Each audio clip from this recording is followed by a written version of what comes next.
ఉత్తముడు, ఇక్ష్వాకుల తిలకుడు, రఘువంశోద్ధారకుడు, రాజీవలోచనుడు, దశరథానందనుడు, కౌసల్యానందనుడు.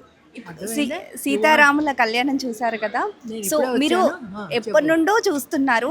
ఇప్పుడున్న ప్రజెంట్ యూత్కి అంటే ఏం చెప్తారు సీతారాముల కళ్యాణం అని అంటే? సీతారాముల కళ్యాణం అంటే సీతారాములు భార్య ఏం నేర్చుకోవాలి వారి నుండి? ఆదర్శం అంటే ఉత్తమంగా ఉండాలి. అంటే ఇప్పుడు అప్ అండ్ డౌన్స్ వస్తాయి. Sita is away from Rama, అవునా కదా, స్టిల్ రామాస్ వైఫ్. సో ఆయన మాట అన్నారని చెప్పి ఆవిడ అగ్నిగుండంలో వేశారు. ఇప్పుడు మనం ఆత్మహత్య చేసుకున్నా చేసుకోకూడదు, అర్థమైందా? So you have to follow Rama steps and Sita steps. Okay, అర్థమైందా? Thank you. Always be happy with what you had. చక్కగా భగవంతుడు మనకి ఏమి ఇచ్చాడో దాంతోటే ఉండాలి, ఆనందంగా ఉండాలి. ఓకే. రాముడు రమ్య సుధా సాగరుడు, ఇక్ష్వాకుల తిలకుడు, ఇనవంశోద్ధారకుడు,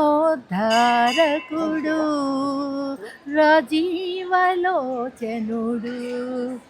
ఓకే, థ్యాంక్ యూ అమ్మా, థ్యాంక్ యూ సో మచ్. అది present generation read Ramayana. When you are మీకు ఏదైనా ప్రాబ్లం ఉంటే రామాయణంలో ఉంటాయి, చాలా ఉంటాయి. డైలీ రామాయణ చదవండి, లేదా daily Hanuman Chalisa, very powerful. నేను ఇప్పుడు అయోధ్య వెళ్ళొచ్చాను నిన్నే. I had VIP Darshan inside.